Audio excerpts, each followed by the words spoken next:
চাৰ্জশ্বিটত সিদ্ধাৰ্থ শৰ্মাৰ যি এটা মানে কথা ওলাইছে, তেওঁ কৈছে যে জুবিন গাৰ্গে লাইভ শ্ব' সামৰিব, লাষ্ট 10খন ঠাই তেওঁ ভিজিট কৰিব, তাৰপিছত লাইভ শ্ব' নকৰে।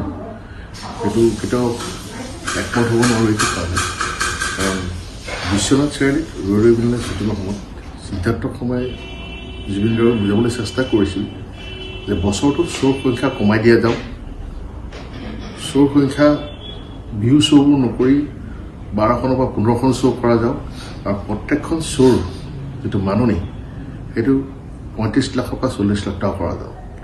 কিন্তু সেই প্ৰস্তাৱটোত জুবিন গাৰ্গে কেতিয়াও সহমত দিয়া নাছিলে।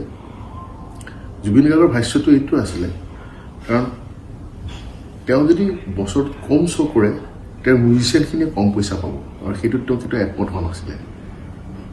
দ্বিতীয়টো কথা, তেওঁ যিখিনি অসমৰ ৰাইজে বা অসমৰ বাহিৰত থকা ভাৰতবৰ্ষৰ ৰাইজে যিখিনি ৰাইজে তেওঁক ওচৰৰ পৰা পায়, যিখিনি তেওঁৰ অনুৰাগী ওচৰৰ পৰা পায়, সেই অনুৰাগীসকল আঁতৰি যাব।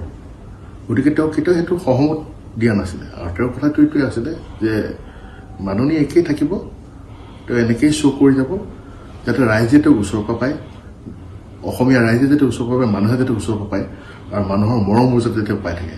গতিকে এইটো কেতিয়াও বিশেষকৈ মই মানি ল'ব পৰা নাই, কাৰণ জুবিন গাৰ্গ আৰু সিদ্ধাৰ্থ শৰ্মাৰ মাজত হোৱা এই কনভাৰ্চেশ্যনটোত কেইবাবাৰ মই নিজে সাক্ষী হৈ আছিলোঁ, আৰু সিদ্ধাৰ্থ শৰ্মাই মোকো কৈছিলে যে আপুনি জুবিন দাক বুজাওক, জুবিনে দাই এইটো কৰিলে ভাল হয়। জুবিনক যেতিয়া মই প্ৰস্তাৱটো দিছিলোঁ, জুবিনে একেবাৰে না কৰিছিলে, আৰু কৈছিলে যে মই মানুহৰ পৰা আঁতৰি থাকিব নোৱাৰোঁ, আৰু মানুহখিনিকো মই মোৰ পৰা আঁতৰি যাবলৈ মই দিব নোৱাৰোঁ, কাৰণ মানুহে মোক ভাল পায়, আৰু মানুহৰ মৰমতে মই যিহেতু জুবিন গাৰ্গ, গতিকে মই শ্ব' কৰি যাম, আৰু কম মাননিতে কৰি যাম, আৰু শ্ব' যিমান পাৰোঁ সিমান কৰি যাম। গতিকে শ্ব'ৰ সংখ্যাও নকমাম আৰু মাননিও নকৰোঁ।